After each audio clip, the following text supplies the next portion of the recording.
मेरा नाम विशाल है। मैं एक प्राइवेट कंपनी में काम करता हूँ। मेरी नौकरी की वजह से अक्सर मुझे शहरों के बीच सफ़र करना पड़ता है। एक बार का वाकया ऐसा है जिसने मेरी ज़िंदगी हमेशा के लिए बदल दी। ये घटना उस समय की है जब मैंने गलती से एक स्टेशन पर उतरने की कोशिश की जहाँ किसी को रात में उतरने की सख्त मनाही थी। उस रात में एक ट्रेन में सफ़र कर रहा था। ट्रेन रात के करीब 10 बजे अपनी रफ्तार से चल रही थी। मेरा स्टेशन अभी 3 घंटे दूर था, इसलिए मैंने अपनी सीट पर बैठकर किताब पढ़ना शुरू किया। ट्रेन में ज़्यादा भीड़ नहीं थी और डिब्बे में गिने चुने यात्री ही थे। बाहर घना अंधेरा था और कभी कभी स्टेशन के नाम के बोर्ड ट्रेन की खिड़की से दिखाई देते। कुछ समय बाद ट्रेन धीमी होने लगी। मैंने खिड़की से झांक कर देखा तो एक छोटा सा स्टेशन सामने आ रहा था। स्टेशन का नाम शीतलपुर था। नाम सुनते ही मेरी बगल वाली सीट पर बैठे एक बुजुर्ग व्यक्ति ने कहा, बेटा, इस स्टेशन पर रात में कोई नहीं उतरता। उनकी आवाज़ में अजीब सा डर था। ट्रेन उस स्टेशन पर रुक गई। मैंने खिड़की से बाहर देखा। स्टेशन बहुत सुनसान था। ना कोई यात्री, ना कोई दुकान, बस एक पीली हल्की रोशनी वाले बल्ब की चमक थी। चारों ओर घना अंधेरा। ऐसा लग रहा था जैसे इस जगह पर समय ठहर गया हो। मैंने बुजुर्ग से पूछा, क्यों, यहाँ कोई क्यों नहीं उतरता? उन्होंने धीरे से कहा, यहाँ कुछ ऐसा है जिसे तुम समझ नहीं पाओगे। बस ये जगह खतरनाक है। अचानक मुझे प्यास लगने लगी और मैंने सोचा कि मुझे पानी की बोतल के लिए नीचे उतरना चाहिए। ट्रेन थोड़ी देर के लिए रुक रही थी और मुझे लगा कि मैं जल्दी से बोतल लेकर वापस आ जाऊंगा। मैंने बुजुर्ग की बातों को नज़रअंदाज किया और प्लेटफॉर्म पर उतर गया। जैसे ही मैंने कदम रखा, मुझे एक ठंडी हवा का झोंका महसूस हुआ। ट्रेन पर अजीब सी शांति थी। दूर दूर तक कोई इंसान नहीं दिख रहा था। मैंने इधर उधर देखा, लेकिन कोई दुकान नहीं मिली। जब मैं वापस ट्रेन में चढ़ने के लिए मुड़ा तो ट्रेन चलने लगी थी। मैंने भागकर ट्रेन पकड़ने की कोशिश की, लेकिन ट्रेन मेरी पहुंच से दूर हो गई। अब मैं अकेला था उस सुनसान स्टेशन पर।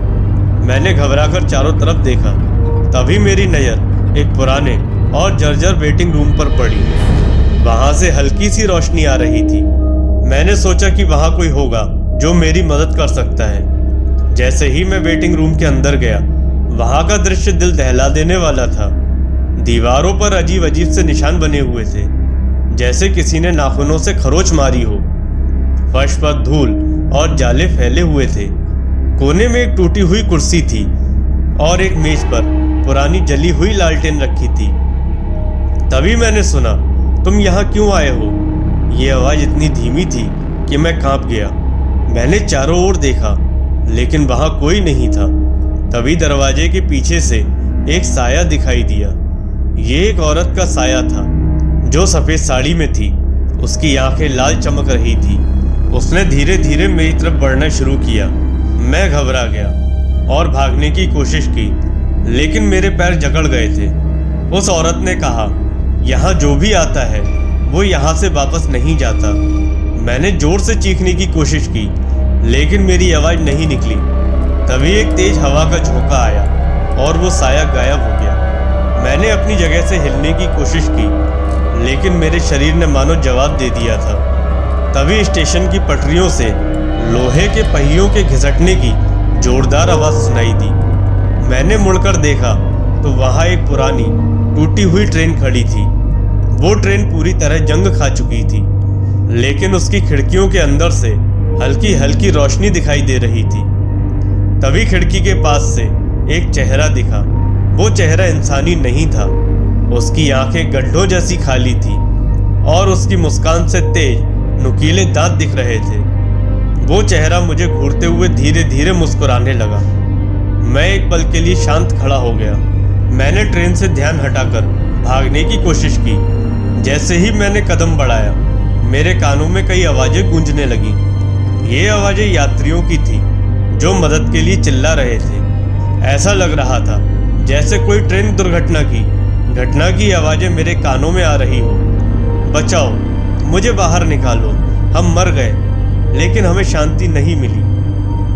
मैं जैसे तैसे प्लेटफॉर्म से नीचे कूदकर पटरियों की तरफ भागा, लेकिन जैसे ही मैंने पटरियों पर कदम रखा, मुझे ऐसा लगा जैसे मेरी टांगें किसी ने पकड़ ली हों।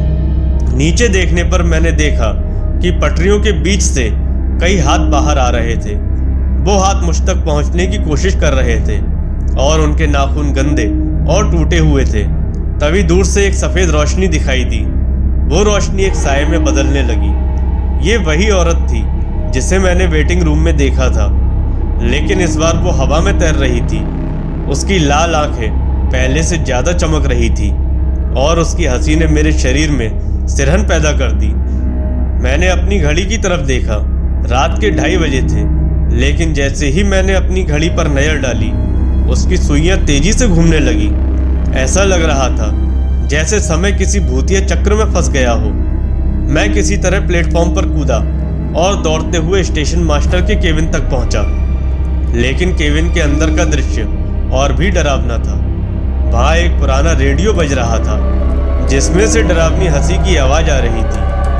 केबिन में बैठा व्यक्ति स्टेशन मास्टर की वर्दी पहने हुए था, लेकिन उसका चेहरा पूरी तरह जला हुआ था। उसने मेरी ओर देखा और कहा, तुम भी अब यहीं रुकने वाले हो, बाहर जाने का कोई रास्ता नहीं है। मुझे समझ नहीं आ रहा था कि ये सब क्या हो रहा है। डर और थकावट ने मुझे बेहाल कर दिया। मैं स्टेशन के एक कोने में बैठ गया और प्रार्थना करने लगा। थोड़ी देर बाद सुबह की पहली किरण के साथ ही स्टेशन पे कुछ लोग आते दिखाई दिए।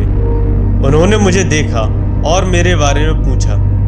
मेरी बात सुनकर उन लोगों ने कहा, तुम किस्मत वाले हो कि तुम बच गए। इस स्टेशन पर जो भी रात बिताता है वो जिंदा नहीं लौटता।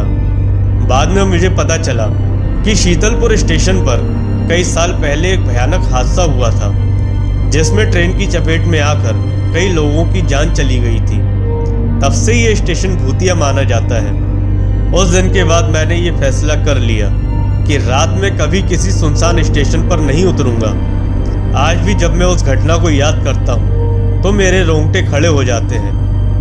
दोस्तों, रात में सुनसान जगहों पर जाने से बचना चाहिए। कभी कभी डरावनी कहानियाँ सिर्फ कहानियाँ नहीं होती, बल्कि सच्चाई होती है।